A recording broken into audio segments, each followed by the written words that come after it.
Good evening. The special city council meeting of November 3rd will come to order. Would the clerk please take the roll? Councilmember Nieuwsma. Here.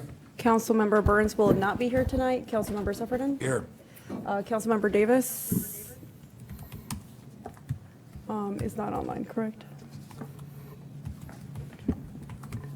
Is she online? She's not. Okay, Councilmember Rogers. Here. Councilmember Hidakaris. Here. Councilmember Kelly. Councilmember Harris. Present. Councilmember Isles. Here. Mayor Biss. Here. We have a quorum of council here, and also a ghost or a witch has taken over the city manager's computer, which I can see the volume is all the way off, and yet it's just voluming away. It's been that kind of week here in Evanston. We'll stand at ease for a moment because I'm losing my mind.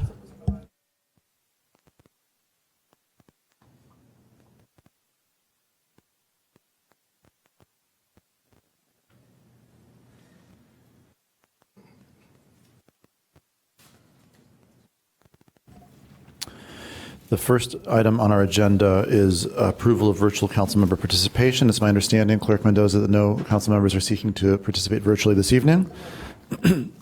The next item on our agenda is the Truth in Taxation public hearing. The Evanston City Council is conducting a public hearing on the 2025 property tax levy. The purpose of this hearing is to allow for public input on the proposed levy. There will be no final action on the levy today. The 2025 proposed levy was included in the 2026 proposed budget and can be found at cityofevanston.org/budget. I hereby convene the 2025 property tax levy to be open. Tax levy ordinances are on tonight's agenda for discussion. They will be on the agenda for introduction at the November 10th regular meeting of the City Council. We now move to the public comment portion of this meeting. I believe and I presume that the individuals signed up for public comment or signed up for the hearing. I'll call on you one at a time. If you prefer to wait for the other public comment that's right afterwards, that's fine too. We begin with Jeff Barini, who will be followed by Jack Martell, and then Linda Damashek. Thank you. Jeff Barini, Second Ward and leadoff hitter tonight, so that's wonderful. Just wanted to first of all, commend several of you for beginning the budget discussion, mentioning budget cuts and kind of reducing costs, how important that is. Affordability is something we hear about throughout Evanston. At every financial level, people talk about how expensive it is to live here and how they'd wish it would be cheaper. But affordability is a bit like the weather. Everybody talks about it, and we haven't done much. But that's what you're here to do tonight. You can affect affordability here this evening with your discussion and your decisions about the budget. So I urge you to be, sharpen your pencils and do your utmost to reduce the budget. If this were a business, and in many ways it is a business, be looking at things like considering certainly a hiring freeze, certainly moving money from open positions to other positions, perhaps a restructuring, certainly things to look at what can we do to be more efficient, to bring down costs, to make a real difference. And when we look at a proposed 13% budget here tonight with the city's budget, combine that with 10% from the library board that's been discussed, combine that with the maximum budget that's going to be coming from District 65, and affordability is moving in the wrong direction. So I know that our piece is the smallest piece of that puzzle, but whatever we can do to bring that down is going to help residents. And just in light of that, as terms of perspective, since you're sitting now looking at budget, consider also, again, the $40 million tax abatement that we're considering giving to a developer and the hundreds of thousands of dollars that would contribute annually to the budget that you're going to be wrestling with here tonight and over the next few weeks. So thank you for your diligence, and I urge you to ask really pointed and sharp questions and have great expectations of reducing this budget. Thank you so much.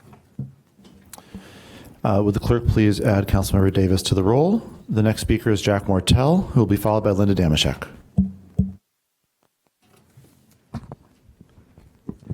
Good evening, Mayor Biss, council members, city clerk, and city manager. My name is Jack Mortel, president of Evanston Firefighters Pension Trust Fund. I'm here tonight because the city is not following its own pension funding policy, the one you unanimously adopted in 2023, Resolution 45R23. Big deal, but it's going to cost taxpayers a lot of money. Yes, the pension funds are budgeted to receive the full funding amount in 2026, but you are overtaxing taxpayers to do it. Resolution 45R-23 was designed to be a smart, fair, and transparent. It clearly says, keep the public safety pension levy flat. Use the maximum allowable pension property replacement tax for police and fire pensions, and use excess reserves from the general fund and other unrestricted city funds.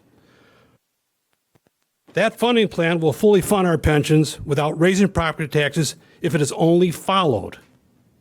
But that's not what's happening. Since adopting that policy, the city has collected over $5.2 million in PPRT revenue, nearly $1.5 million this year alone. According to the 2026 adopted budget book, page 176, not one visible dollar of it has gone to public safety pensions. It's right on the page. Zero, zero, zero. Meanwhile, city's excess reserves are tens of millions above the required rainy day reserves of 40 million plus. Yes, tens of millions above the required rainy day reserves. In fact, mid-year 2025, the excess reserves, according to the city's own documents that they hand out at the Finance and Budget Committee, the excess reserve were basically double what they were mid-year 2024. They've doubled. Yet now we're told an over 15% property tax hike, or $3 million you're going to reach into the citizens' pockets for a pension tax hike for 2026. That makes no sense. Pension costs only rose 2.5% from 2025 to 2026. That's below inflation. Even using less of half the PPRT's revenue would cover it for both police and fire pensions. So let's be clear. The pension didn't cause a 15% tax hike for public safety pensions. The city manager did, by ignoring the basics of the public safety funding policy that this city council passed. And here's the truth. It's the hard truth. If you vote to approve this tax increase knowing this, then it's not the city manager overtaxing the taxpayers. It's all of you. You're doing this.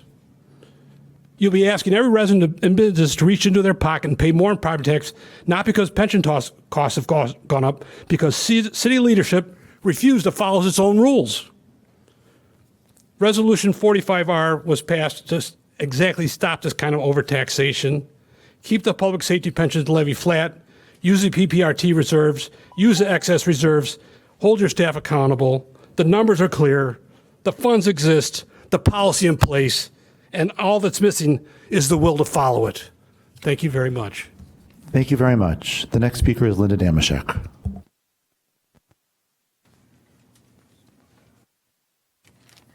Good evening. I have several different points to make about the budget. The first one is that the city should not be using the budget, should not be basing the budget on permit fees. This should not be driving your decision-making at all. The second one is that Evanston is a very attractive city for development, and your budget should not be anticipating tax abatements, as their tax revenue is much needed, not only for the city of Evanston, but for the school district, which gets the largest percentage of the tax receipts and is desperately in need of tax revenue. And whatever you decide on 605 Davis is going to set a bad precedent for starving the city of Evanston for tax revenue for decades to come. So it would be, it would require the residents to make up the difference. So whatever you're going to take away with tax abatements, you're going to have to increase your levy for residents to accomplish that goal. And that won't make you very popular. Should 605 Davis get a tax abatement, it should not be a Tier 3 tax abatement. It should be a Tier 1. And I hope you guys have all read the information. It's in the Illinois Housing Development Authority website, and it means that the city of Evanston will not get additional revenue for 3 years. The schools won't get any additional revenue for 3 years. This is really not, with the schools in such a dire state, this is really not a time for you to even consider this at all. The tax revenue increases only mildly from years 4 through 6, 7 through 9, 10 through 12. So basically, you have 12 years of not much revenue coming in, and you should not be considering that at all. And in addition, my final point is, that's okay, it's not on the budget. Okay, thank you. Thank you very much. That concludes the public comment portion of the Truth in Taxation hearing. Hearing nothing further, I hereby adjourn this hearing. I believe since the budget was the only item on the agenda, that there was no separate signups for public comment independent of that. I actually, Mayor Bess, I thought I had signed up for the public hearing, but the link wasn't working well. Go ahead then. Thank you so much. This is a short one. It doesn't make any difference. Technically speaking, the hearing is adjourned, but obviously we're all listening to your public comment. It'll still be part of the record. Just want to. I appreciate that. Thank you. I just want to urge you all to be judicious and responsible with every budget decision. At a time when our country is in so much chaos and residents are feeling the pain of rising costs, we just can't afford any spending or impulsive choices. For example, we need to prioritize. We don't need to spend $600,000 on the south end of Fountain Squares this year. I mean, that's an elective. So I think we really need to watch what's an elective. Let's preserve and maintain what we already have. Let's control spending and live within our means. Let's not raise fees on residents who are already so stretched thin. You know, we don't pay the school budget through the city, but everything we do impacts it when we extend our TIFs, when we give tax abasements. So we need to be really smart policy people. We could get affordable housing by limiting the affordable housing to 10 to 15%. Then the city would get 75% of the taxes of the property due. Then the schools would get their share and we'd get our share. And I think we really need to hone in on that as we're responsible. We must also stop buying buildings we don't need, avoid launching any elective projects that were never part of a thoughtful plan. And every dollar matters. Every decision sends messages to what our values are. So let's show residents that we can protect what matters most, our schools, our community, and our public trust by extending and exercising fiscal discipline and common sense. I appreciate your time working on this, and thank you very much. Thank you very much. That concludes public comment for the evening. Before we move ahead to special orders of business, I just want to just acknowledge that the recent days have been extraordinarily traumatic in this community. There was obscene violence visited upon community members on Friday afternoon by federal agents. And I just want to say a few things about that. First of all, I want to thank everyone who's been a part of working together to keep community members safe, people on the ground, people involved in rapid response, community volunteers, and city personnel as well.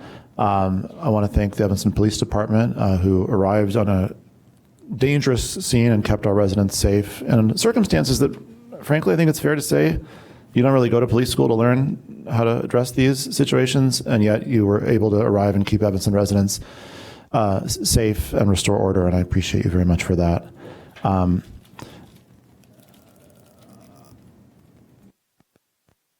I think many of you probably experienced on Sunday what I had the privilege of witnessing, which was Evanston responding to this in its absolutely best tradition. A community organized mutual aid drive that occurred at the high school field house all day long. It was really special.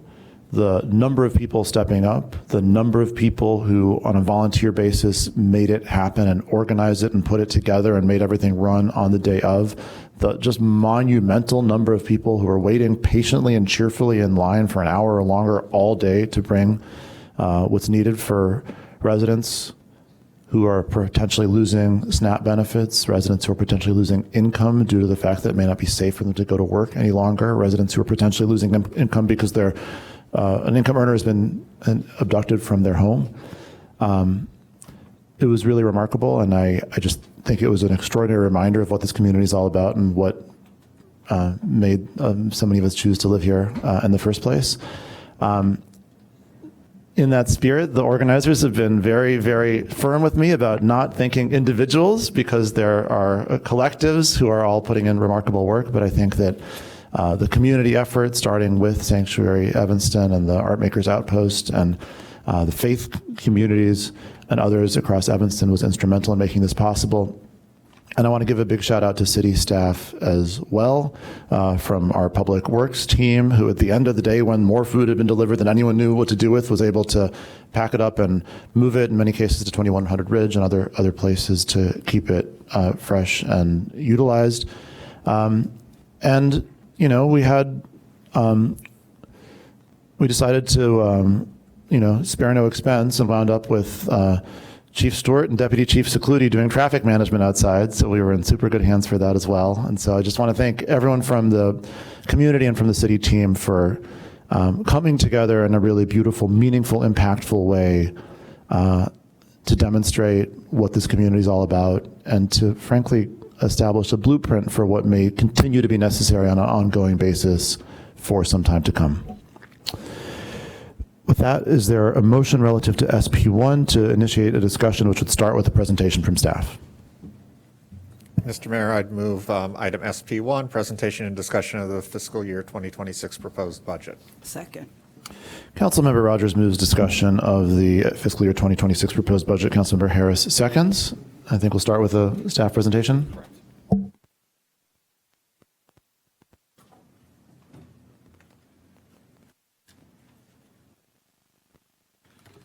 Okay. Good evening, Mayor, the members of the City Council. We have a short presentation before we go into each department about the tax levy. And obviously, you have seen the numbers, so I'll be real quick. And if you have any questions afterwards, and thereafter, we have the department directors and the staff here to give a couple of minutes on their department for the 26 budget. So let's move on to, this is the proposed budget, the tax levy for all the department as a whole. You see the total levy comes down to $7.3 million, which equates to 12.9% increase, including the library tax levy increase of $833,000.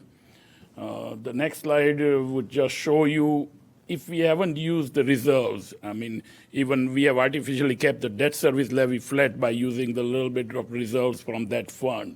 But if we haven't done that in general fund reserves or debt service levy, look at the numbers, it would be staggering. And so we just wanted to kind of, bring the attention to the City Council and obviously the residents. The next slide is, obviously we kind of talk about these things.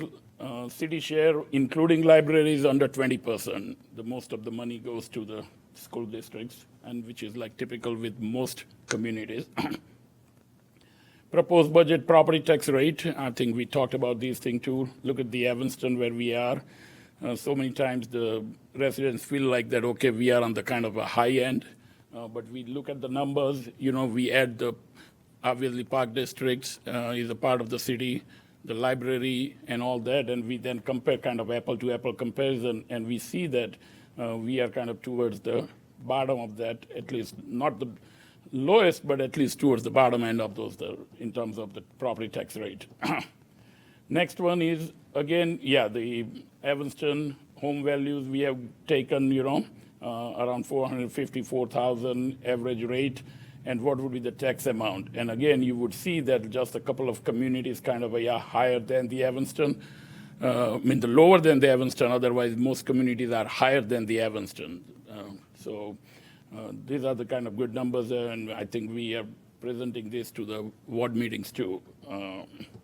Next one, property tax impact. Yes, we've taken the few numbers like market value of the property, and you would see the types of, condo, median number, multifamily, and single family, and what would be the impact of our proposed tax levy increase. Obviously, the last column says that $174 at the for 294 and $399 for a $675,000 single family home. These are the numbers. Obviously, our tax levy includes, police pension, fire pension, debt service levy, and the general corporate levy. And out of general corporate levy, we have the money set aside for even general assistance is a separate one. Solid waste fund, we kind of try to help them. So this is the chart which shows that, how much levy for each of the type of the, next one is impact. And again, we try to kind of impress upon one thing, that general fund portion, the levy portion, compared to the general fund expenditure has gone down.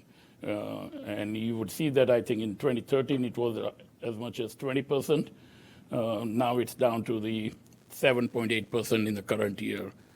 So obviously, some of the other levies have gone up substantially, while the corporate levy has remained flat in spite of a huge increase in our general fund expenditure.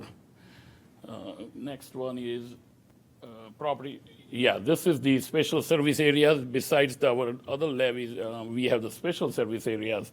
And you would see some kind of a minimal increases, except the special service area 9, where they have increased needs for the upcoming year. So it's going up by 32,000, and obviously those ordinances, along with the other tax levy ordinances, would be introduced at the next council meeting.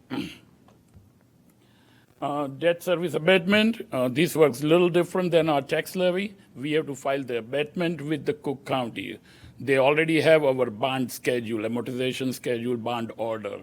So if we don't file anything, they would levy for the entire amount. But as I said again, we have artificially kept this levy flat by using the reserve. So we are going to file this abatement for each of the bond series except 1 or 2. And you would see that total amount is $19.4 million, but we are abating almost $6.1 million, bringing that number to 13.3, including the library portion of 547. So city portion is 12,766,000, same as the last year.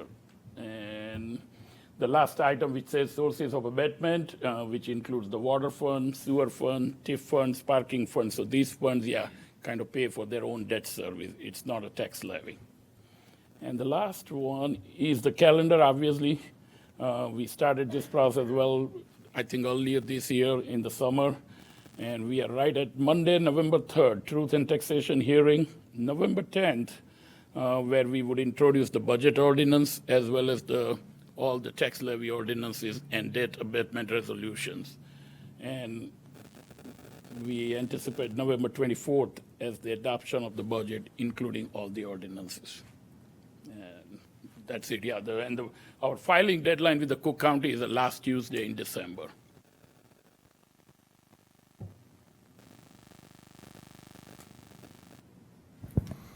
Hitesh, do you want to start the department director presentations now? Sure. And then I actually think finance team has the first slide, correct? Yeah, we can just change this. This is the CMO finance thing. A couple of things which is we do a lot of the kind of, repetitive stuff, monthly financials, audit, budget, and all that. But some of the things which happened for the first time is the zero-based budgeting for the public works. I think they did the presentation at the last time, and they will prepare, I think, within the next month or so, the final report. The other one is we are going to do the RFP for the audit service. We have been using the same auditing firm, Taxation company, but after we heard the feedback from the Finance and Budget Committee, we are going to do the RFP for the auditing services next year.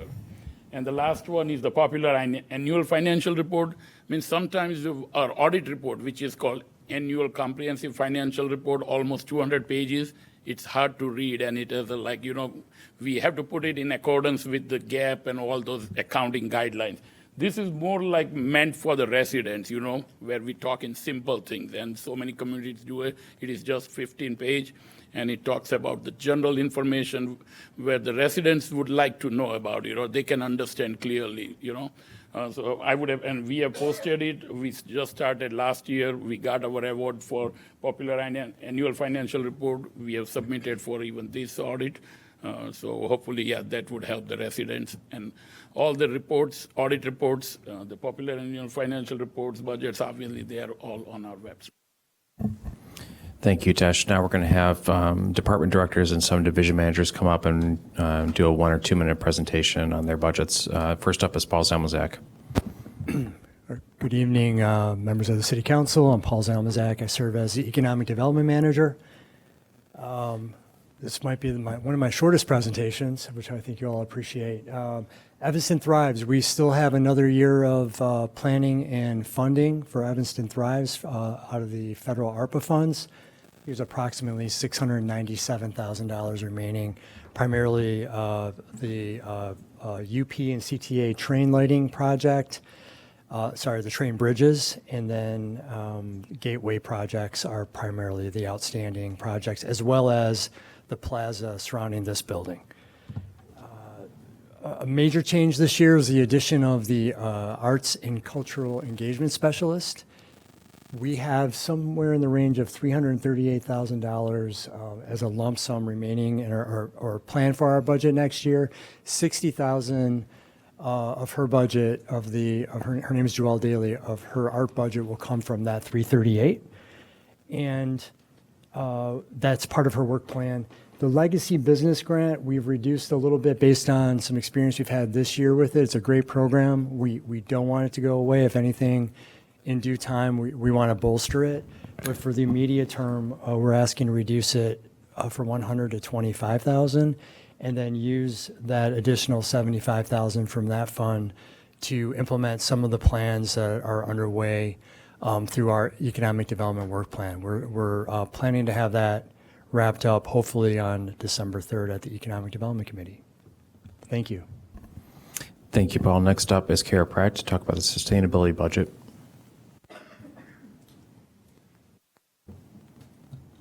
Good evening, Kara Pratt, Chief Sustainability and Resilience Officer. In 2026, we're not budgeting for the Inflation Reduction Act Department of Energy Codes grant because there is still some uncertainty about receiving it. However, because the Sustainability Fund has a healthy fund balance, we'll be using that source to support implementation of the Healthy Buildings Ordinance, primarily through existing programs like Sustain Evanston and Evanston Green Homes, but we'll adjust the eligibility for those existing programs so that they're used exclusively for properties subject to HBO. And then we'll also be using the Sustainability Fund to move towards full staffing, which would mean filling a position included in 2025's budget for a role that would focus on benchmarking data analysis and energy management generally, with the idea that that position would pay for itself through energy savings and fines that would be collected for non-compliance with benchmarking and HBO. Thank you, Kara. Next up is Deputy City Manager Karina Sanchez to speak about the communications budget.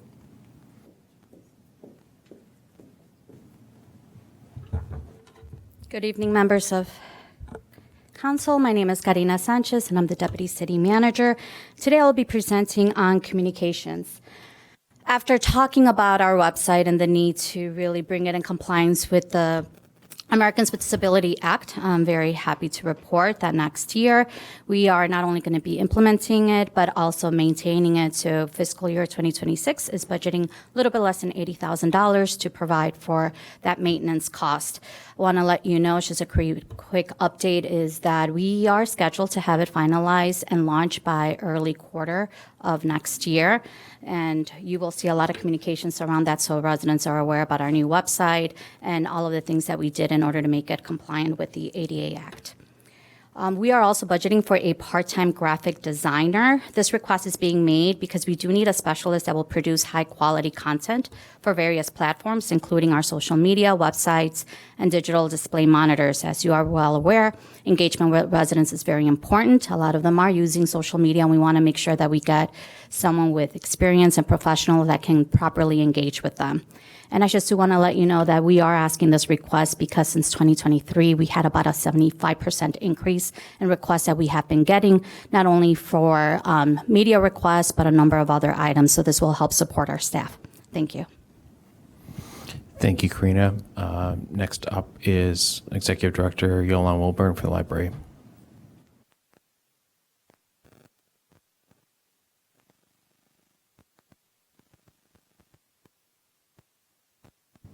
Good evening, Council. Yolanda Wilburn for Evanston Public Library. As you can see from our slide, in alignment with our strategic priorities in our strategic plan to increase the amount of staff training and development that we want to provide for our staff, strengthen programming, collections, and electronic resources, our library board did approve a 10% levy increase. That equates to about a 4.7% increase in our overall expenses, and about $27.98 per average household in Evanston. In addition, the library is requesting a capital project, $1.155 million, and that is to repair or share the costs with the city for repairing the library building roof. Thank you. Thank you, Yolanda. Next up is Director Kano, Public Works Budget. Good evening, Mayor Biss, council members, Clerk Mendoza, City Manager Stowe. My name is Edgar Kano, and I'm the Public Works Agency Director. Just have 4 quick bullet points. The true new request that we're asking for is a new position within Greenways, which is for a Public Works Maintenance Worker 2. This position will be assigned to do overall park maintenance, which also includes playgrounds. DED inoculations is $700,000. This technically isn't a new request. This is something that we do every 3 years to be able to inoculate our 1,545 elm trees that we have within the city. Do want to point out that we were able to find some expense reductions to the general fund in the amount of $543,000. I do want to express that the main savings for that, $325,000, was from our snow and ice overtime. We were able to move that over to our motor fuel tax. That is an allowable expense through MFT. We were also able to reduce another $75,000 in overtime that's incurred by administrative services as well as police. However, those are not applicable to MFT funds, so those were just reduced. Hoping that we get a mild winter, but again, weather you can never tell. And then we're going to be talking about our solid waste fund, how we targeted increases and changes to yard waste, special and bulk pickups and cart rental fees, but we're going to have a presentation about that later on. So thank you very much. Thank you, Edgar. Next up is Corporation Counsel Ruggie, who will speak about the law department budget.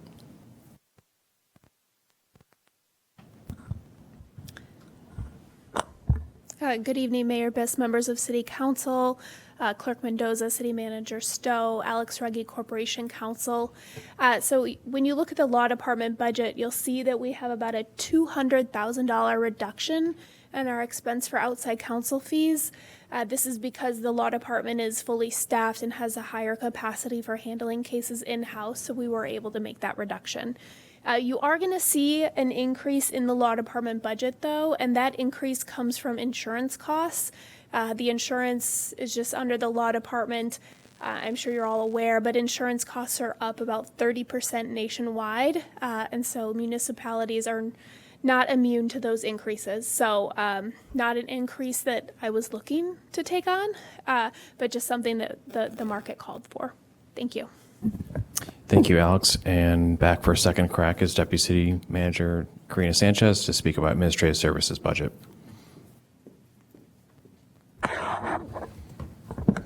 Hello again, Karina Sanchez, Deputy City Manager.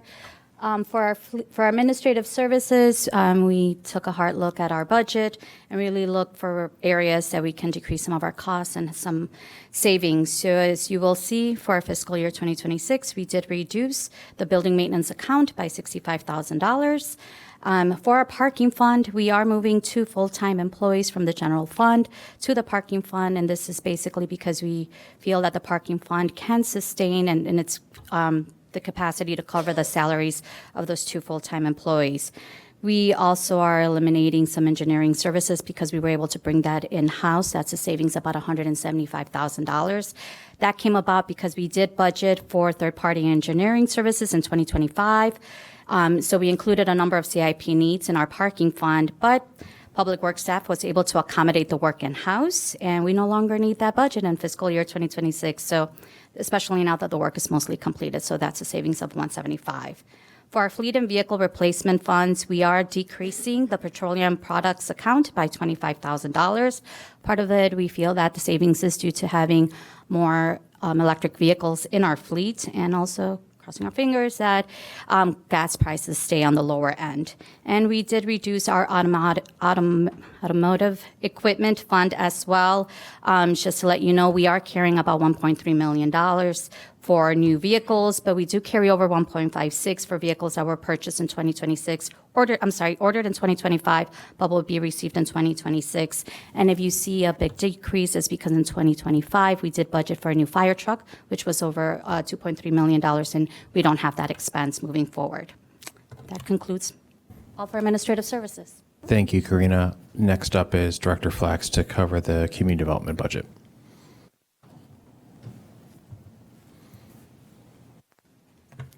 Good evening, Mayor Biss, Clerk Mendoza, members of the City Council, City Manager Stowe, Sarah Flax, Community Development Director. Building permit revenue. Well, there's going to be a kind of dramatic change next year, probably. At least we anticipate that, because we don't have any major Northwestern projects, which for the last 2 years have given us rather extraordinary permit revenues for a community our size.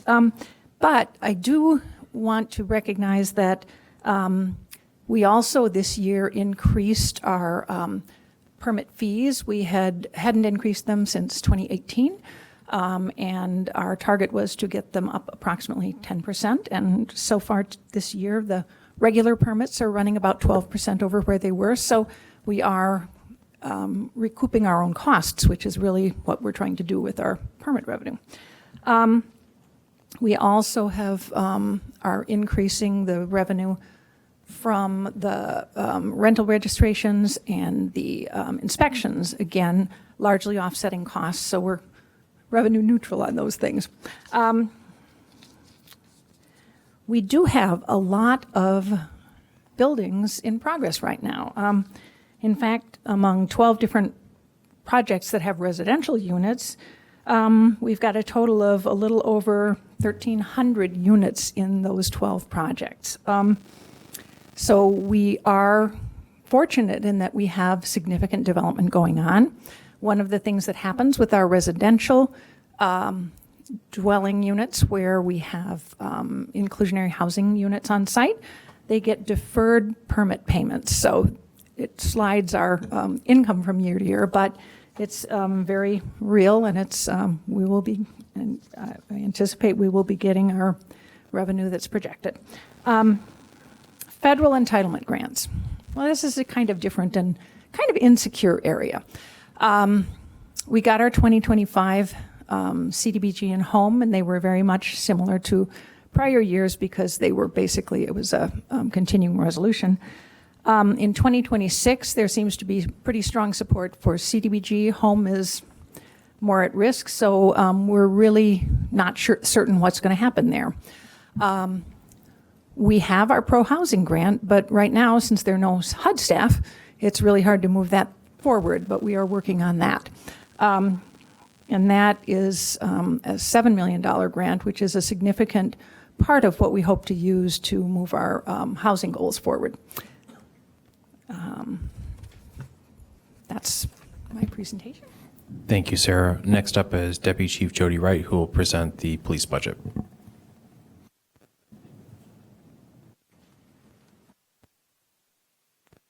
Evening, Mayor Biss, members of City Council, Clerk Mendoza, City Manager Stowe. Police budget for 2026, the first two bullet points go hand in hand. Just this year alone, there's been an increased presence for uniformed police officers at various community events. So our focus this year will be looking at our manpower allocations internally, as well as some strategic schedulings to still provide the same level of service as we anticipate in 2026 that demand to increase even more. Moving on to bullet point number 3, we're looking to reclassify a review officer position in our Records Bureau. Since first quarter of 2024, our Records Department, which is staffed by 4 full-time employees, has been operating without a professional records coordinator. We anticipate first quarter of 2026 the current review officer to be retiring, so we want to reclassify that review officer position to a coordinator's position, which will take on the functions of the review officer as well as a supervisory position within that bureau. And lastly, we anticipate filling our 12 vacancies for sworn level, as well as our 5 civilian vacancies in 2026. In 2025, we made a big dent in our sworn levels by sending 9 personnel to the police training academy, and in working with HR this year with a new applicant testing, we intend to do the same thing. So hopefully in 2026, those 17 vacancies will be 0. Thank you. Thank you, Jody. Next up is Chief Polyp to discuss fire.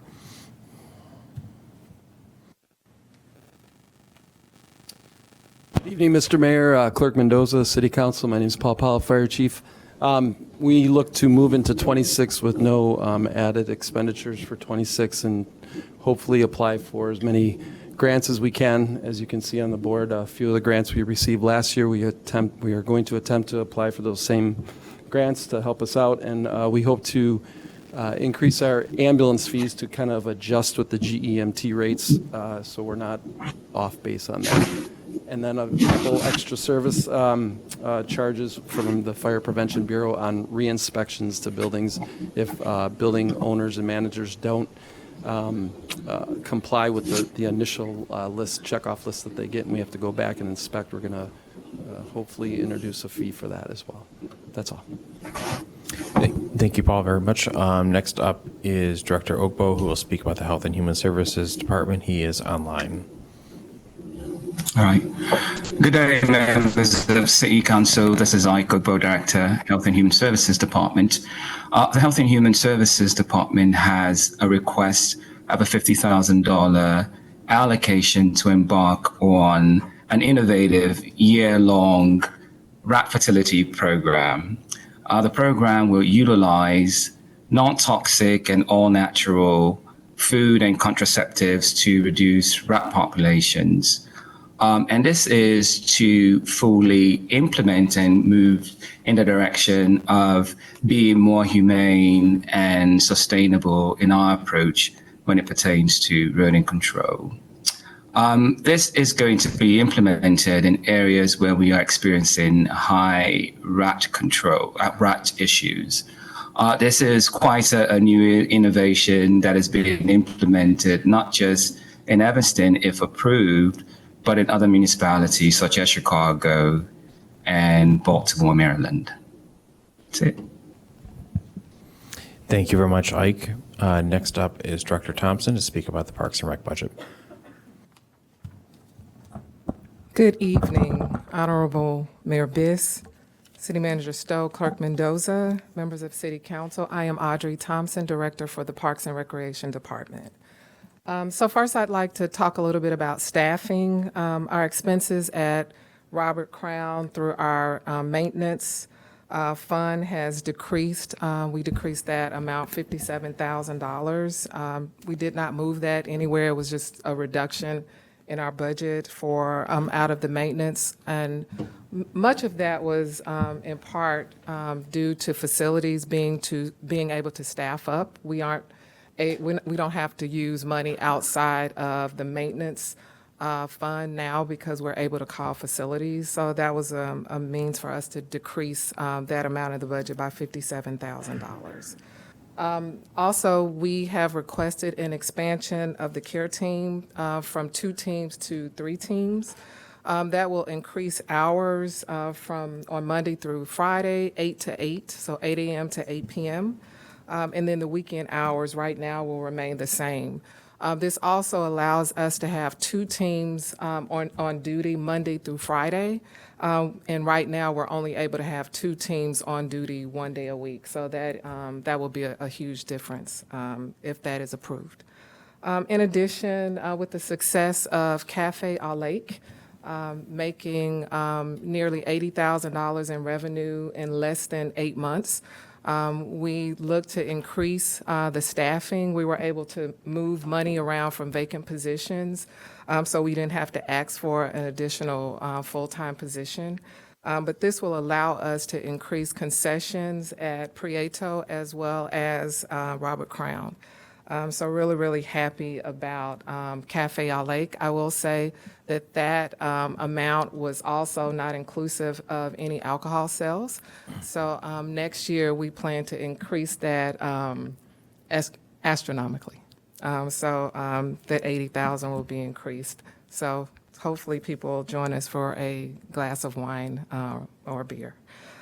In addition to that, our revenues, and I want to have a caveat here when I say that we increase program revenues, and that is with the exception of our youth and family services, which is mainly funded out of our Human Services Fund. So it doesn't include that. It also does not include our special or accessible rec programs or our Special Olympics. As you all know, for those programs, we have to staff up because we need to make a ratio that makes for our participants to be, and our staff to be safe. And so it does not include that, but with the exception of one other division, we have increased revenues. And that is really based on much of the way that we're doing our budgeting process, and that all of our coordinators are required to complete budget sheets, and we have data from the last year that will help us better budget many of our programs and services in 2026. Thank you. Great. Thank you so much, Audrey. That concludes our brief presentations, Mayor. We're happy to answer any questions or have received comment. Is there any discussion?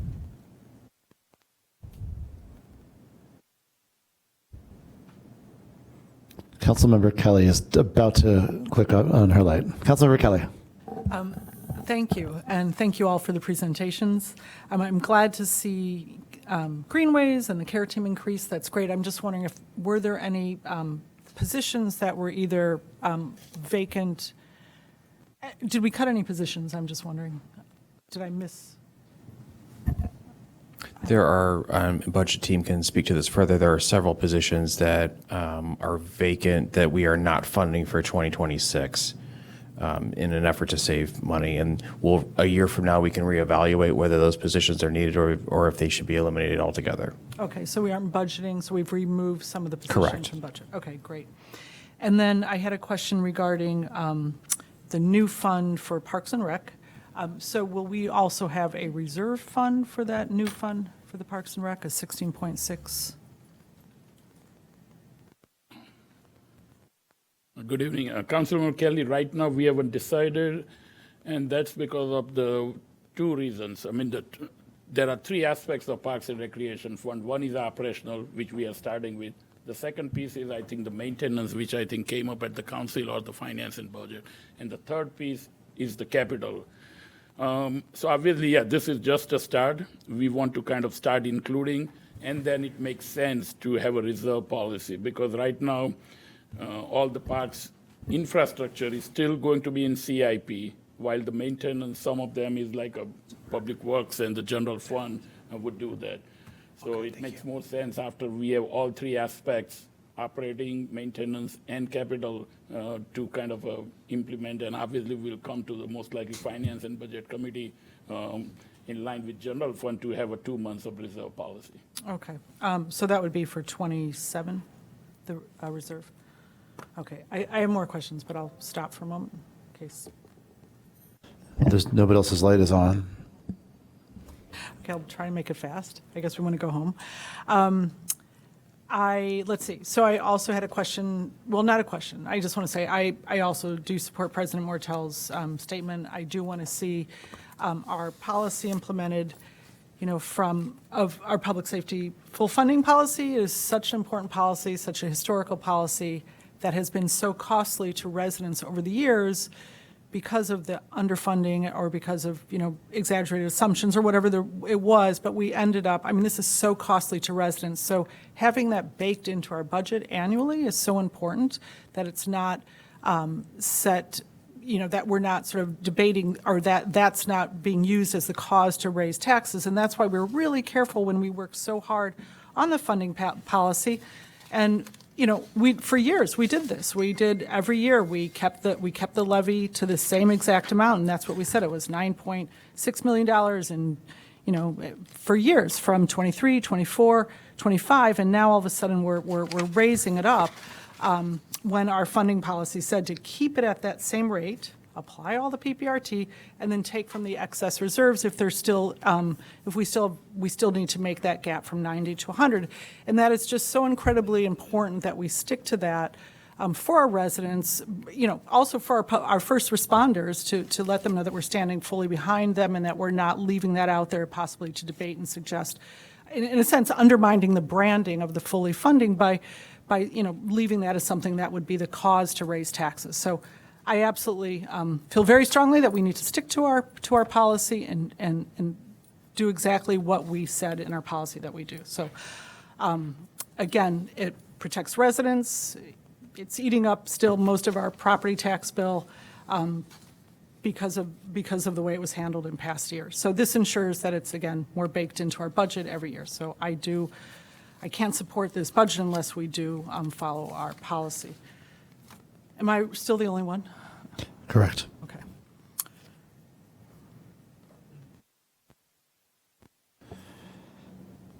Seeing no further discussion, obviously there's plenty of work left to do on the budget. We appreciate the very helpful presentations. I know council members are all really engaged and continue to work through this on an ongoing basis, including even next week. We now move to call of the wards. Councilmember Nieuwsma.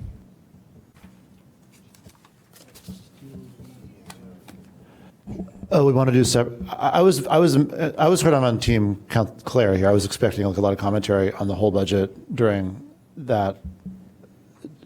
We could go through the items one at a time, or we could just have people talk about.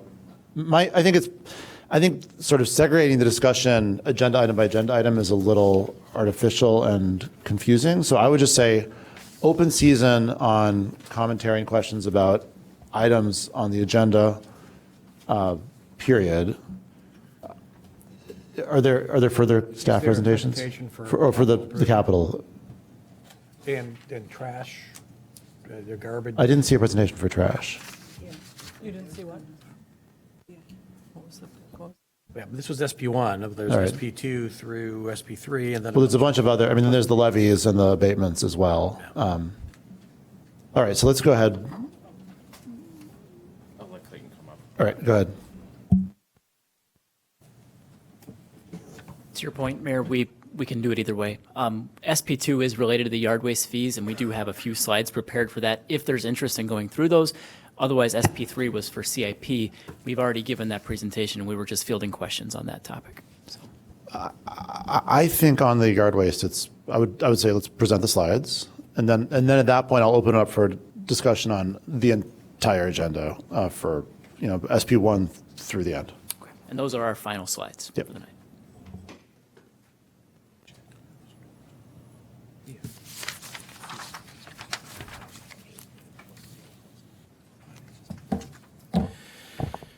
Good evening, Mayor, members of the City Council, City Manager Stowe. This is Brian Zimmerman, Solid Waste Coordinator for the City of Evanston under the Public Works Department. We're just going to present a few slides on projected changes to the Solid Waste Fund fees and service structure for the 2026 fiscal year. Just a few reminders. The fund is in a structural deficit. The fund has had a decreased property tax levy amount for 2025 and then expected in 2026. As you saw, we were at a 50% decrease from this year. We have new residential contracted rates, which were approved by City Council in the middle of July. And then we also, just as a note of clarity, we have the Ask Me labor contracts, which are set due to end in 2026, which plenty members of our recycling environmental maintenance staff are a part of. For our overall goals for the Solid Waste Fund, we are seeking to eventually fix the structural deficit, The net operating income without support from general fund transfusions as well as general tax levy, property tax levy, has been in a negative since the inception of the enterprise fund in 2011. We have received subsidies averaging $1 million per year since the inception of the fund. Over the last few years, the property tax levy that we have received has accounted for 18% of the revenue that's brought into the fund. And we are the only enterprise fund currently receiving any support for this through property tax. And then as stated previously through other measures, we are also seeking to stick around the 16.6 financial policy for our minimum fund balance. Some considerations. We all know the city has robust climate action and resiliency plans. This plan for next year is hopefully to help us move in that direction, specifically the food and yard waste programming changes. And then as noted, we have new contracted rates that are set to start this month and then transitioning into next year.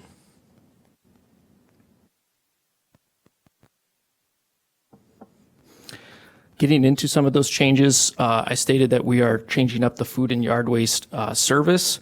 We're moving to an opt-out year-round program to promote diversion of organic material, which is oftentimes the highest contributor to emissions from the waste area. To do that, we feel like we need to change from a seasonal fee that's applied at the end of the season to a monthly fee to be more accommodating for a year-round program, and we would look to implement a fee of $7 per month. We would also be changing up the stickers, how they're delineated. Residents can still obtain stickers from retailers, but instead of the city being the issuing party, that will be on the responsibility of the vendor starting next year, and the rate for that will be $2.50. Another change is changing up how we handle special pickups and bulk fee. Currently, we have special pickups which can be scheduled with the city to come do collections at any point throughout the year. There is a $100 flat fee to come and collect 3 cubic yards of material. And then we offer twice a year free bulk pickup for residents and condo participants. We look to change that up to be a flat $1 per unit per month fee to both residential and condo program groups, and then they can schedule special pickup fees at their need throughout the year. There would be really no limit to that as long as they just put out 3 cubic yards of material at a time and schedule that material with us, so we know where it is and we can go and efficiently collect it. Some smaller changes to the fund. We're looking to institute a 35-gallon cart program for trash. This would help supplement people that are looking to divert even more material and give them another service offering, as well as looking to bump up the 65-gallon cart program. We felt that service has been a bit too low as a unit cost through its life, and we need to bump that up, but we want to maintain the financial incentive the 35-gallon cart to 65-gallon cart model allows. And so we're proposing starting the 35-gallon cart at the existing 65 and increasing the 65-gallon cart up to $14 per month. And then lastly, this is very inconsequential, but it's more of an easing of the burden for staff and residents in terms of buying additional carts. We would be removing the additional purchase of carts through our program. This would include food and yard waste expenditures, which have been upwards of $95 for people to just start using the service, and removing those fees would decrease the barrier for participation for people that are looking for that. So those are predominant changes we're proposing for next year. So if there are any questions, I'm happy to field those. So we'll start with questions specifically for Brian. Is that Councilmember Harris? Thank you so much. So I'm in favor of the bulk pickup.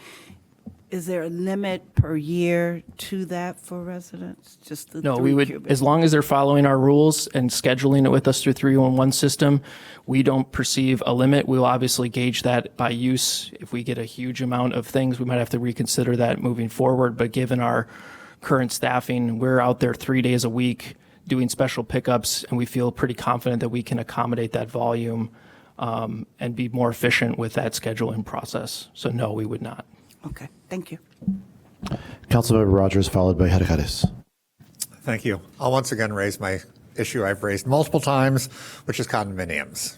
The fact that condominiums are being charged more for the same amount of waste removal. And I would love to see us come up with some sort of a system where there's a tiering of that or something like that. Because currently in my building, there's 25 units. I don't know what the largest condo is that we pick up from. But if it's bigger than 52 units, that means that we have a problem in terms of people coordinating getting stuff out at a time. So I'm happy to take that offline, talk with you about that, but I just want to raise that concern again. Councilmember Hadakatis, followed by Davis. Yeah, I think I'll have a comment and then kind of like a future ask. So I really appreciated when we presented this at our budget meeting, the explanation about why we had to raise the price, why we potentially have to raise these prices, and explaining how we have a deficit in, between the money that we are paying for, outside vendor and what we're passing along. I think it'd be really great if we could build towards having kind of an index when we talk about different departments and services we offer, show which ones we are actively subsidizing, because that helps the community make decisions as to why, what services they want to keep. I think there's certain things that, in the economy of scale, they're actually getting a really good deal because we're doing this for the entire community. But having some understanding about what we subsidize, what we don't, and where it makes sense. Like there might be certain things that people look at and say, I think we should pass along the costs directly to residents, and some where we won't. And so I think this is a really good step in the right direction, but that's something I would like to see more of in the future if possible. Yeah, and we did change up the way we reviewed these services this budget cycle. We took a much more programmatic standpoint. In the past, we did a lot of blanket increases across all services, and this year we took a much more pointed approach to try and increase the services that needed to be increased and left alone the services like our apartment recycling program is pretty spot on in pricing, and we did not feel we needed to increase them for the sake of increases. So those are challenges that we can definitely look at indexing which services we're including or not, definitely. Okay. And thank you for that. Councilmember Rogers' point, we can definitely have that engagement too. Councilmember Davis. I was just going to second Councilmember Rogers' point. I know that he made that comment during the Finance and Budget Committee meeting, and I think it's something that at least needs to be, discussed or put in writing whatever our policy or rationale is for that and what we're going to do going forward. But it sounds like you guys will get it handled this time. Thank you. Definitely. Councilmember Nieuwsma. Thank you, Mr. Mayor. I really like that we are going to be standardizing on the medium-sized 65-gallon waste bin. I do want to point out, however, that from a financial perspective, we'd rather charge the higher price for a 95-gallon bin. And so our financial objective and our climate action objectives are kind of at odds here. So this is just kind of a note for when our waste contract comes up for renewal, let's align our financial incentives with our climate incentives. And hopefully by that time we'll have some track record with the options that we're introducing and be able to take advantage of that next time around. We definitely do that. We did that this time around in bidding, and all the proposals we came back was a flat rate. So the interest level from haulers to do a varied tier service model for different cart sizes, it seems like the appetite is evaporating from the industry, just to be frank. It does not mean that we cannot take that mechanism in hand. As illustrated in this table that's currently presented, there is some reason to maybe reduce that incentive, given that people jumping to different buckets can cause, as you mentioned, putting us at odds with the financial need of an enterprise fund. So we're trying to weigh all that. We definitely want to incentivize waste reduction, recycling, composting as much as possible while being able to maintain the service that's being rendered. But when we go out for bid, it's based on total volume, total mass, total weight, number of pickups? It's predominantly based on number of pickups and mass of material being If collected. if by shifting the community towards a smaller bin, and we can hopefully encourage some behavior change, at least that portion of what we pay the hauler based on the amount of stuff can be reduced. I'll clarify a little bit. We have two different agreements that we are in the Solid Waste Agency of Northern Cook County, which is based on the amount we dispose of. So we have a contractual requirement to take that to the transfer station that's out in Des Plaines. From there, have a set committed tonnage per year based on historical precedent, and each year that's adjusted based on the actual amount of material we bring in. Over the years, we have seen a reduction in the amount that we've been disposing of, and continuing to do that does benefit the city from a cost standpoint. The collection standpoint's a little harder. We have to keep sending trucks each week to go pick up your trash. That's kind of an immutable cost that we just can't get around, and we need to just make sure we manage that portion. Right. Thank you. Councilmember Kelly. Thank you. What was Groot charging per bin? I see we're going to be going to, what is it, $11.50. Which bin? For the 65-gallon green, the green waste or yard waste. Under the previous agreement, they did offer a tiered system. This time around, they did not in their proposal. It was both services were generally near the same price point. Historically, we were getting up to, I think, $9 under the last agreement. Okay, so this is $11.50, right? Is what we're looking at with LRS? I believe that's correct. So this is going to be a big hit. I mean, it is about double what generally the solid waste increase in fees. And I just want to say I'm not a real big fan of enterprise funds. They tend to treat the taxpayer, they frame the taxpayer more as ratepayers instead of public beneficiaries. They tend to be more regressive. They're far more regressive, the fees.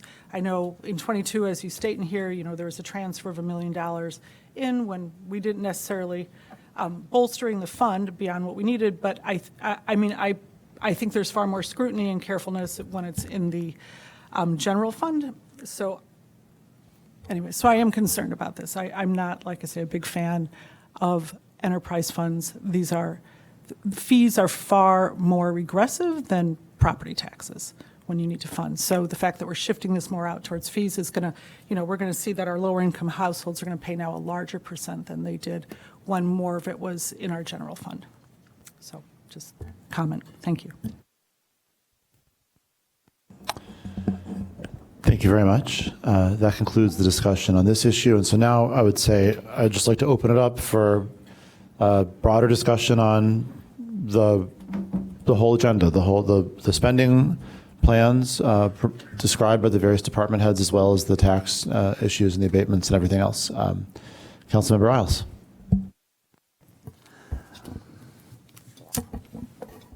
I'd like to talk to Director Thompson.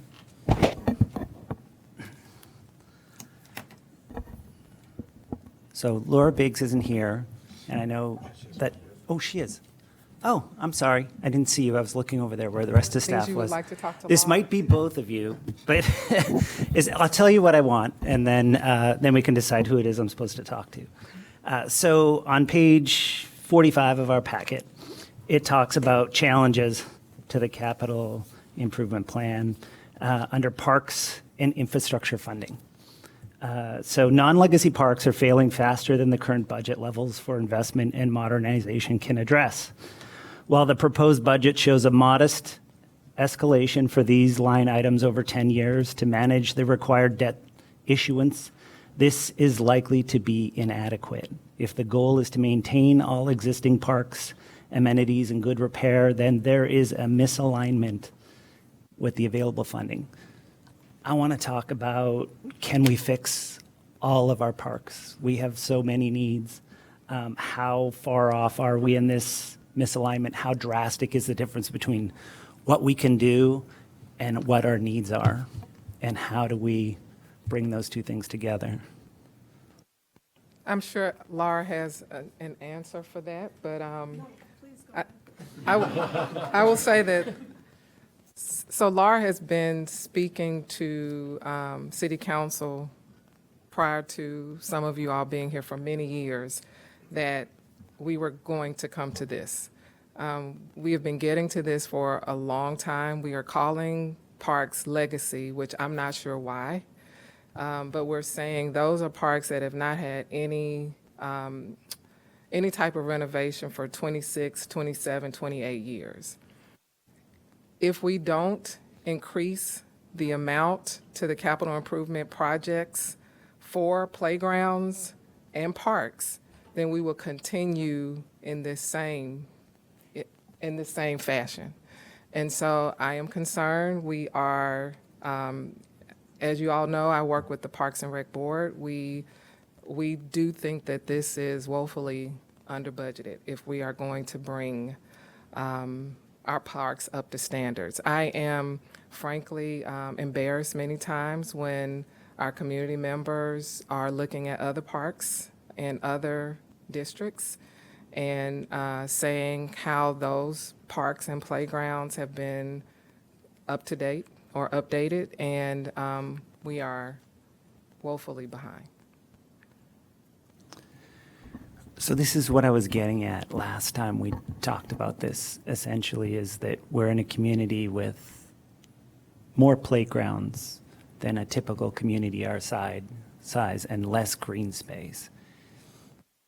Is one of the possible solutions that as parks or playgrounds kind of reach end of life, we convert some to open green space.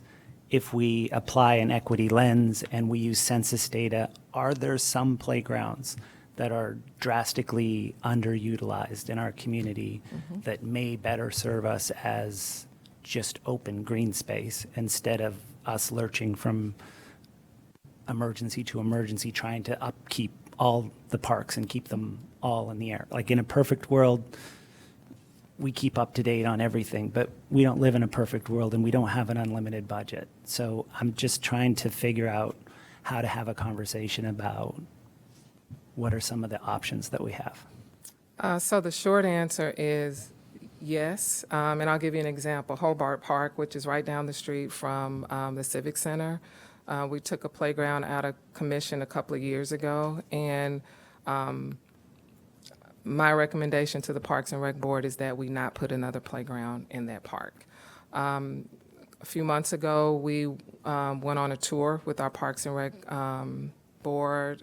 City Manager Stowe, Deputy City Manager Sanchez came along, and we are looking at how we renovate playgrounds from an equity lens. And we're using data that says, like, who lives close to the parks? How many people are on SNAP benefits that are close to the parks? Because I know we are bragging on the fact, which is something good to brag about, that most people are within a 10-minute walk from a park. But the amenities that are necessary for one community may not be the same in another neighborhood. So if you are in an area where there are individuals who are wealthy, the way that they recreate may be totally different. They may go to fitness centers, whereas a person who lives in a neighborhood that has been traditionally underserved would need to recreate in their community, where they can walk and have a basketball court, tennis, pickleball, right in that same neighborhood. So those are all of the things that we are looking at. But the short answer is my recommendation for many of the playgrounds would be that once they reach their useful life and we are taking parts of those playgrounds out of commission, that we do not replace them and that we return those spaces to green space. And so that's already been a conversation with the Parks and Rec Board, and we will continue to have those discussions, not discussing decreasing the number of parks, but definitely being able to decrease the number of playgrounds. And that's a hard conversation to have. It's a very hard conversation, but I think it's something that we need to think about as we progress through budget season. I agree. Thank you. You're welcome. Councilmember Kelly. Thank you, and I appreciate those responses, Director, on that. But I guess I feel I'd like to see us making every attempt possible to do more of the maintenance in-house. I think we've spent a lot of money on consultants and outside firms when people have compared with other parks. So I think perhaps there can also be an assessment as to how we can either restore a park in a more limited way or a more cost-efficient way as well. And I'm glad we're increasing our greenways. I do think I would like to see our park maintenance, much more of our park maintenance and upgrades done in-house. I think we will save a lot of money if we can move in that direction. Thank you. Councilmember Nieuwsma. Thank you, Mr. Mayor. I do have a question for the city engineer with regards to Fountain Square and what we're planning in the CIP for next year, both the fountain itself and then the south side, the south end of the square. What are we signing up for next year, and what kind of flexibility might exist? The south side, I'm sorry, my name is Laura Biggs. I'm the city engineer. The south side plaza, we put under contract a few weeks ago during a city council meeting that was approved to go into a contract that really looks at the mostly at the southern portion of the South Plaza where there used to be a tree. We struggled to, and we replaced and then still struggled with the tree, just finding one that could tolerate the amount of salt.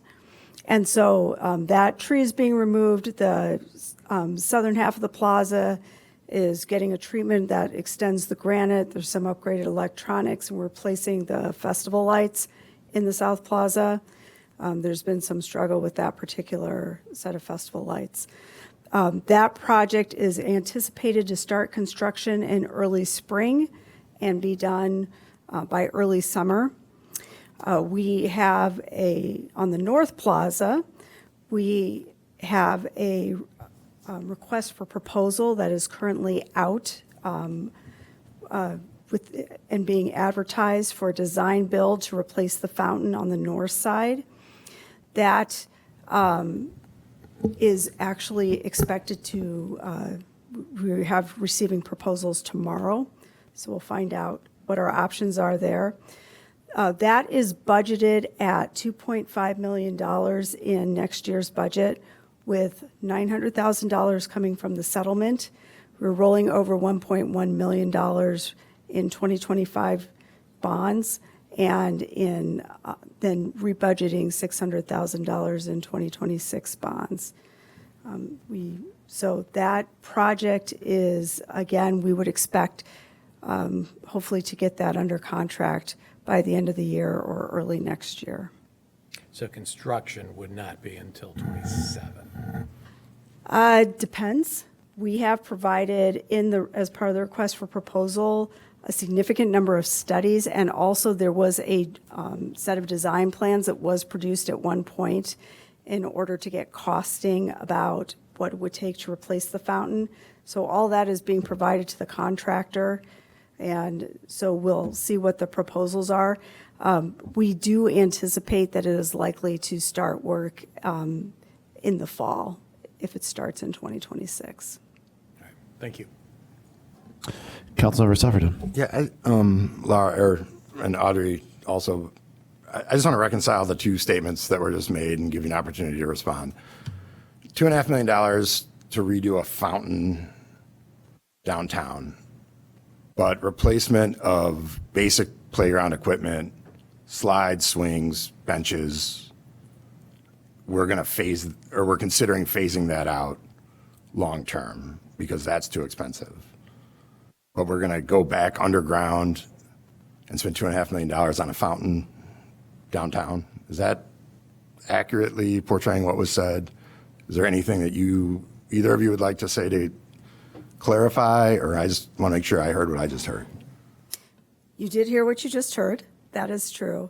And I think one of our challenges is that fountain was designed to create an economic support to draw visitors to downtown.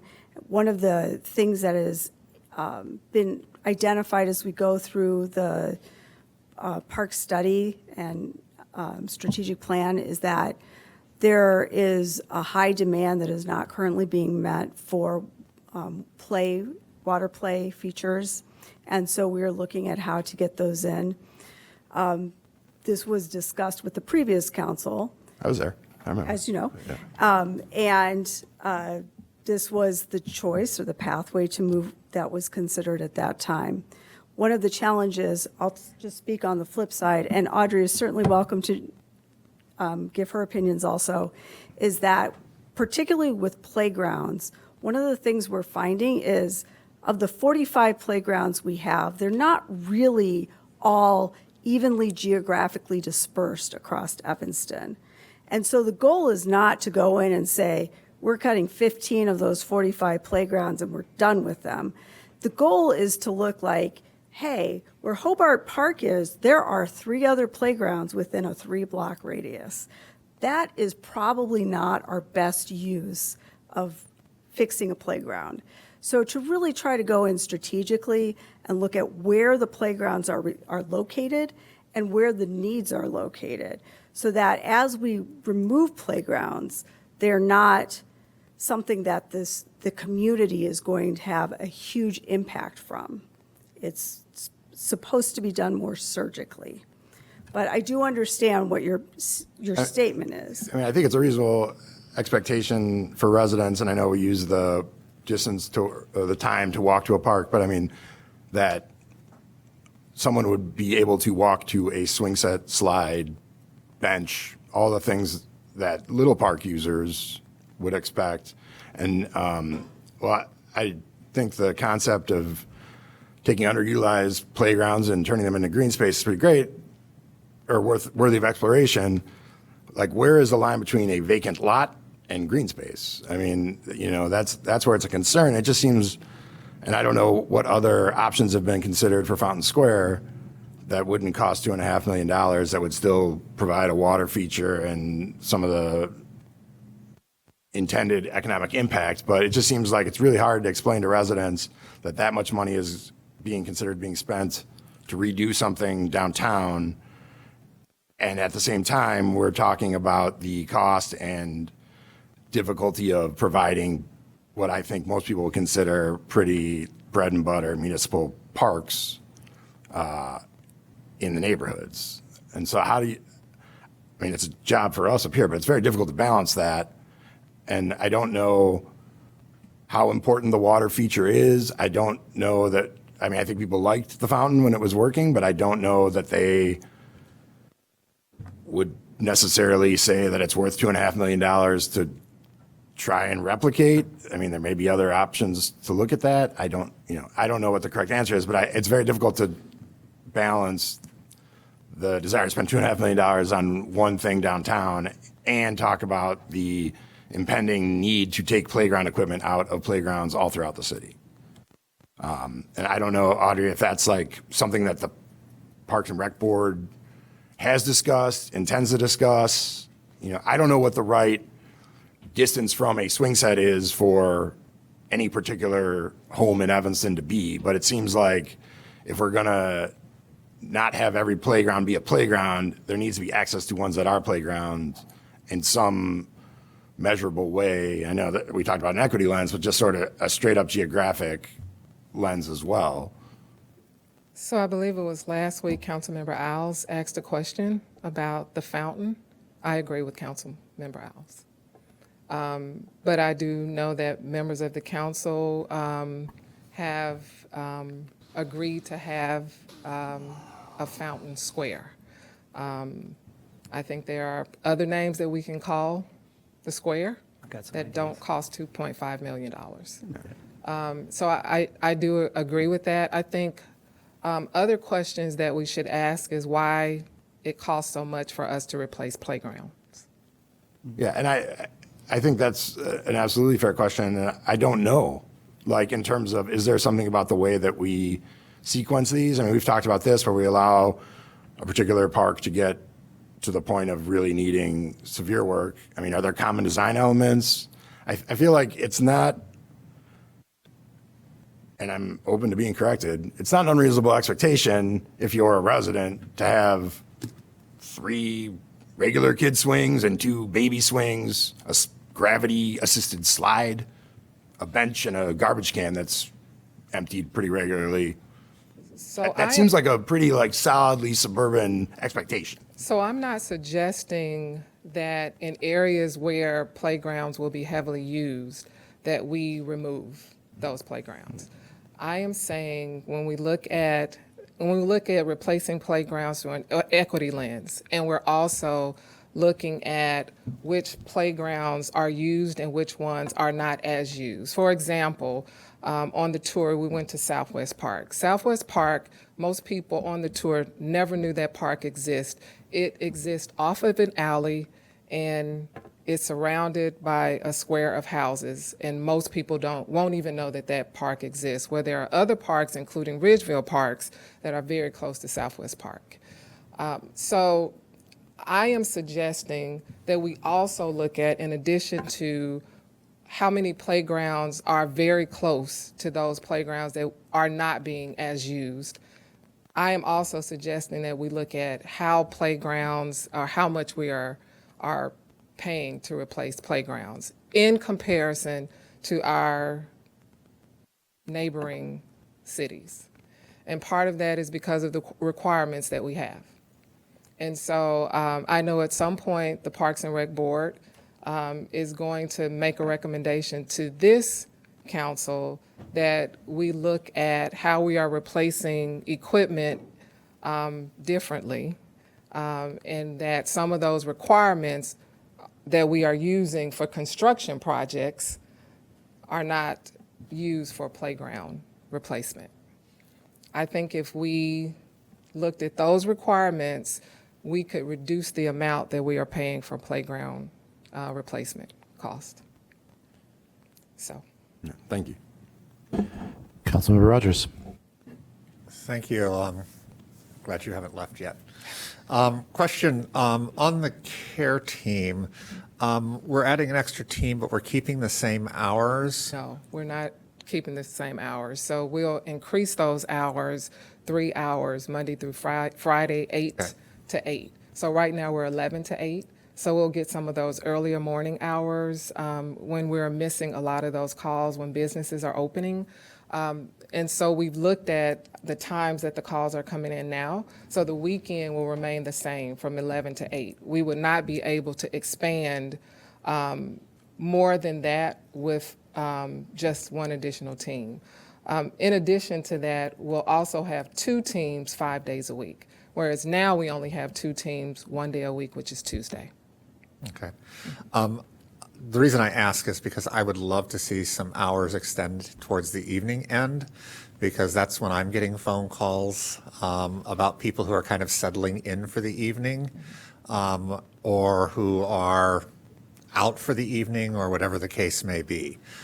So just something to throw out there that I would love to see us extend maybe a couple hours later into the evening, maybe on weekends or something like that, if that's at all possible. So we actually look at the data, which is how we arrive at the hours for the care team.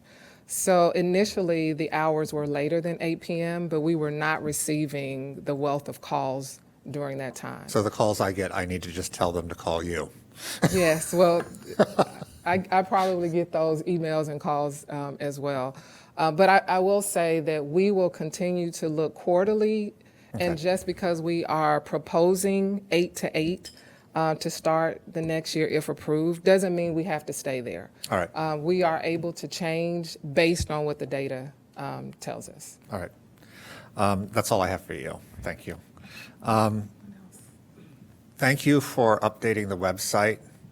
That is one of the worst websites in terms of trying to find things, when I have to type in a search feature and I end up on some outside website and I have no idea what happened, or else the first returns are all from 2012 or something like that. So very excited to see a change occurring on the website. I think it'll be much more helpful to everyone.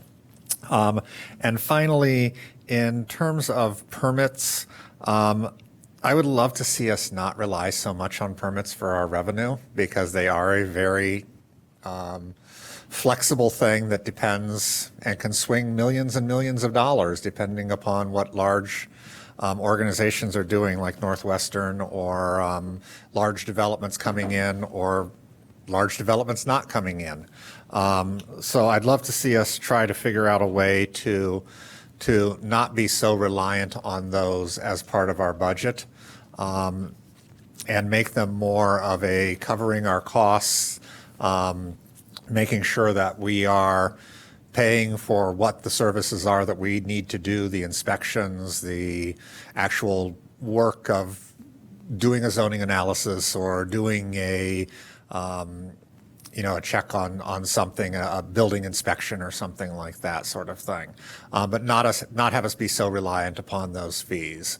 And it's going to take some time for us to kind of wean ourselves off of that, because I think we've gotten a little addicted to it. But we're going to see Northwestern not doing the sorts of things that they have been doing in the past, potentially over the next few years. So something that would something I think we need to keep an eye on, maybe not necessarily fixing it for this year, but as we move forward in the next budget season especially. Councilmember Hedekadis.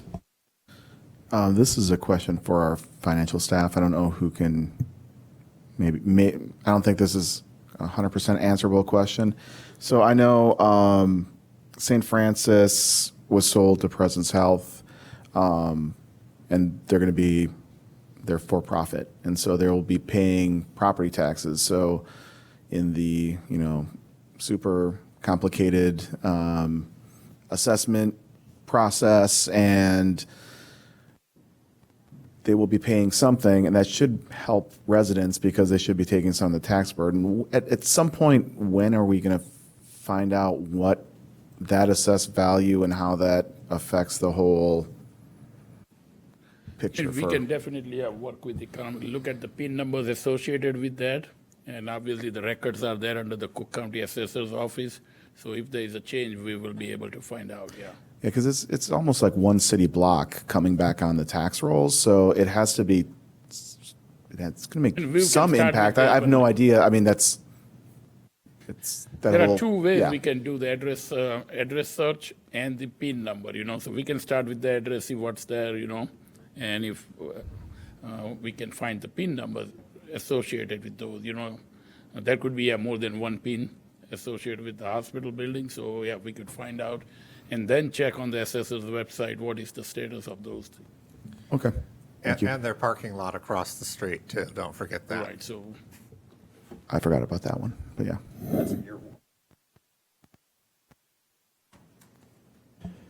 Okay, at this time, no one is asking to speak for the first time, so we go back for second opportunities to Councilmember Isles with 240 left. Okay, I flicked my switch when Councilmember Sefferden was speaking. I think he made a great point. The fountain. I sort of brought up both things last time, and I became the anti-fountain guy. But I got to tell you, like, I've had 3-4 sort of negative comments, and dozens of people come up to me on the street saying, we can live without a fountain. $2.5 million is a lot of money. To be clear, I don't hate the fountain. I just think there's a better use for money. It's not unlimited. There are things we can live without. We have lived without that fountain for 6 years. I think the square is the beating heart of Evanston in many ways, and that's been demonstrated in a lot of the rallies we've had, especially lately, the No Kings rallies. It's clear that that's where we gather. It's a really important space, but whether it sprays water or not, I don't think it is a massive draw to downtown. A lot of people express concern about the fact that in this climate, it's not usable a lot of the year. What's the maintenance going to be long term? Is it going to work if we spend that much money in 5 years? Or are we going to have to spend a whole bunch more money to make it continue to work? It was great when it worked. It was very pretty. I liked it. I did not let my kids play in it because there's traffic on all three sides of it. But I also, the hardest vote I've had so far as a new council member was the grocery tax. And we did that because it was sort of the best of a bunch of bad options, and it was $2.5 million, and we couldn't have a $2.5 million hole in our budget. But to take $2.5 million and spend it on the fountain just doesn't sit right with me. That's basically telling all the families in Evanston, you're going to pay $300 a month in extra groceries, but we're going to spend that on a fountain. So that's essentially where I'm at on the fountain. I'm very much more pro playground. I just, I think it's worth taking a look at, are there a few of these playgrounds that just are really drastically underutilized that we could adjust a little bit? That's all. Continue in second opportunities. Councilmember Kelly with 4:20 left. Thank you. So I agree about the parks. I think there's such an important, essential feature of our city that it brings people here. It's good for well-being. And I appreciate, Audrey, your willingness and interest in seeing that we can upgrade parks and reinstall equipment for less than we have been. I think that's really key. So I'm all about that. And in terms of the fountain, I hope we'll come in a lot lower than 2.5 for starters. I know when there was the settlement, it was agreed that it would cost, I think it was 1.2 when I met with the attorney. That's what they agreed on. And I know that was a year or 2 years ago, so I understand that may have gone up. So I hope it'll come in. I think we just have to look at economic development, also protecting a $7 million investment that residents made for that fountain, and this is about a repair. So I hope it'll come in considerably less than that. And at that point, again, I think, many cities, their center has a fountain and attracts folks. I just hope we can weigh it in terms of economic development for our city. So I think that's it. But I absolutely, again, think we need to support our parks. That is a huge attraction for Evanston, essential component. Thank you. Continuing with second opportunities, Councilmember Nieuwsma with 4:30 left. Thank you, Mr. Mayor. With regards to the fountain, as Laura indicated, the RFPs are due tomorrow, so we will have some idea of what we're in for before we pass this budget. And so we'll be able to make an informed decision at that time. That's all. Anybody else? This time, no one's requesting to speak for first or second time. So for third opportunities, Councilmember Kelly with 3:10 left. It's requested a budget memo, and I don't think it's come in yet, so if staff can't answer it at this point, but about our TIFs, to get an idea as to what sort of revenue we're generating with all our TIFs, with each TIF in 24, 23, 24, and where we're at now, to get an idea of what's collecting there. Looks like we have already posted the memo. Oh, I just looked a few minutes it's ago. quite detailed, so, we were looking at it, but I think later this afternoon, am I right, Clayton?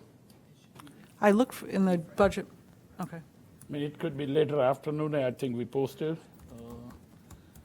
And if not, then, we can just post it tomorrow morning, or even right now. I think we have the memo. I think even Manager Stove has reviewed it too, so. Oh, right there, okay.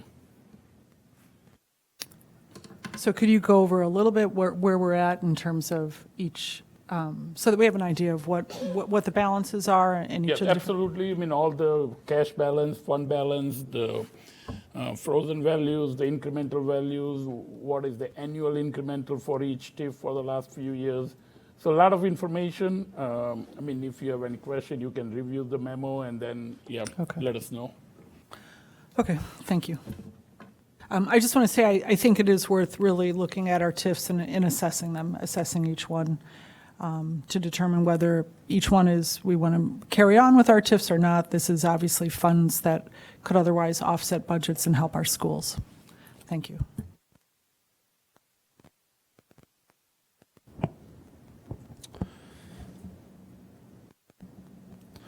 All right. Thank you all for the good discussion. Lots of work left to do, but good progress tonight, and really appreciate the helpful presentations and answers from staff. We now move to call of the wards. Councilmember Nieuwsma. Thank you, Mr. Mayor. Members, residents of the 3rd and 4th wards, and everybody else for that matter, is invited to a joint ward meeting tomorrow, Tuesday, November 4th, 7 p.m. We'll be talking about the Putting Assets to Work program. That meeting is hybrid, with the in-person portion being at Robert Crown.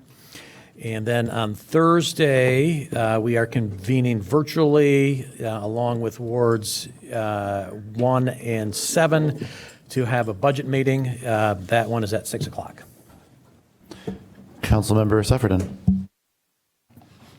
Joint 2nd, 5th, and 6th Ward budget meeting tomorrow night. Robert Crown and a virtual option. Councilmember Davis. I don't have anything. Thank you. Councilmember Rogers. Thank you.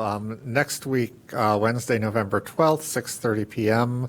At the Levy Center, we'll be having a discussion with the neighbors about potential development on the Cleason's nursery site. And on the next day, Thursday, November 13th at 6 p.m., there will be a virtual presentation about putting assets to work with the 8th Ward and the 1st Ward. Nothing to report. Says Councilmember Hedekatis. Councilmember Kelly. A joint ward meeting this Thursday, budget meeting at 6 o'clock. It's a virtual meeting. Thank you. Councilmember Harris. As mentioned earlier, there's a joint budget meeting tomorrow evening at Robert Crown. Thank you. Councilmember Isles. And I have a joint meeting with Councilmember Nieuwsma in the 4th Ward tomorrow night at Robert Crown, and I have office hours on Thursday the 6th from 7:30 to 9:30 a.m. at Brothers K. And now, with nothing further to come before us, the November 3rd special meeting of the Evanston City Council stands adjourned.